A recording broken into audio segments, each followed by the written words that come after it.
schedule worked out great. We've been able to get our practices in.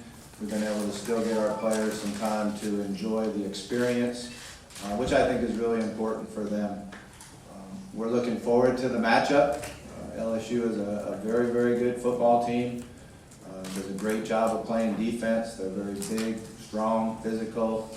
They've got some really good cover guys, so I think that's a tremendous challenge for us. Offensively, they've been able to move the ball, and we know we have a great running back to defend and a quarterback that has been able to distribute the ball and do a great job for them. So looking forward to the game and looking forward to our players getting back on the field and competing. Coach, you just talk about Lamar and the preparation since the Heisman and obviously a lot of hoopla that week. How has he been in practice, and what have you seen during these bowl practices for him to improve a little? Yeah, that was quite the experience for him, you know, and it started really on a Thursday night in Atlanta and then went all through the weekend in New York, and there were some intense moments wondering whether he was going to win the award or not win the award. I thought he handled it great. I thought he did a tremendous job representing our football team at the University of Louisville. I did think it took a little toll on him, wore him out a little bit, so when he first came back and got back into the routine of practice and lifting and conditioning, you know, it took him a few days to get back to Lamar. But he's a guy with a tremendous amount of energy. He loves going out and practicing. He loves being around his teammates. And he's done a great job in our bowl preparation. In the back. Coach Brandon Say with WBRZ out of Baton Rouge. One of the defensive backs for LSU, and I asked him last week, said that you guys have absolutely not faced a defense like LSU. One, do you think you have, and if so, who? And what is this defense going to present to you guys in the problem? Yeah, I think they'll be the most talented defense that we went against this year.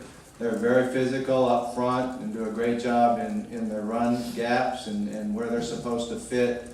Their linebackers are big and can run and physical, and they've got guys that can match up and play man coverage. So I think just the number of snaps of man coverage that they play will be new to us than most of the people we played this year. On the right, third row. Kyle Nash from GSC Sports and GSCSports.com. You know, it's interesting, the juxtaposition in preparation. Lamar Jackson is obviously a feature on your side, but with Fournette sitting this week, it's a little bit tougher to pick out who the feature player might be potentially in preparation. How did you adjust for that? Well, we've been able to watch guys carry the football, and he's a really good football player. He can run, he's physical. They do a tremendous job in their schemes of how they attacked people in running the game. So there's a lot of video on how they're going to operate with him in there. And it's a great challenge to us. You know, we're going to have to be very disciplined. We're going to have to run full speed to the ball. And we're going to have to get a lot of guys there and gain tackle and just play with great effort to be able to have and be able to control our running game. Coach, second row left. I think it's Noel.com, Thomas McCune. Bobby, is the LSU offense much different than it was when you were at Arkansas?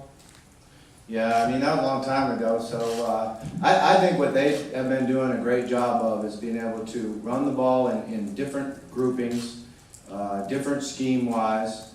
They like to run the football. They always have liked to run the football, and they've always been good at it.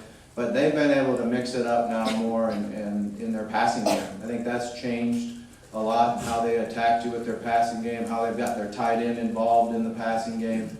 So again, I think it's a great challenge for us. Let's move to the front row, right, then left. Hey, Coach Jacques Doucet, WAPTV in Baton Rouge. A lot of people look at you as an offensive genius. They look at Dave Aranda as a defensive genius. How do you view that matchup in the game, and what challenges does Aranda present as a coordinator? Yeah, Dave's a very, very good defensive coordinator. You know, we've watched some of his stuff when he was at Wisconsin and how much success they've had there. And then he came to LSU, and he's actually doing some things different, you know, and I think what you see there is a guy that really knows how to utilize his personnel and how to get the players in the right spots and use the skills that they have. So for him to be able to make that transition and the success that he's had at different places and doing different schemes speaks a lot for him. Howard Lindsay, CardinalSports.com. Coach, without Hearns and Famarua, how does that affect your defense? How have you seen them adjust? Yeah, well, it's a loss to us, there's no question. James has been a great pass rusher for us. Henry's been a guy that provides a lot of depth and can play multiple positions. So we'll just have to make up for it with a couple different guys, you know. Jonathan Grenard will be in there. Jonathan's had a good year. He's played a lot of snaps. He's been productive and made plays for us. Stacy Thomas is another guy that can play multiple positions. He actually started his career at the position that James plays. So we'll be able to mix him in there and get production. And we all know Stacy's been a really good football player for us. Back of the room, center. Coach Michael Sefton, WDRB. I know we're talking about the bowl game. Where's This he is at? right back here. This is the first time we've seen you since a lot of the Wake Forest stuff happened. When it first happened, you issued a statement saying you had no knowledge of the situation. When did that change, and what was your reaction to learning more stuff? Yeah, I did not know that there was a radio guy from Wake Forest that was in contact with one of our coaches. We've had an extensive investigation. Obviously, we all know that our athletic director has suspended our co-offensive coordinator, and the commissioner has put down a fine. And, you know, we've worked through it. We've had the investigation, and we consider the matter closed, and we're here to play a bowl game.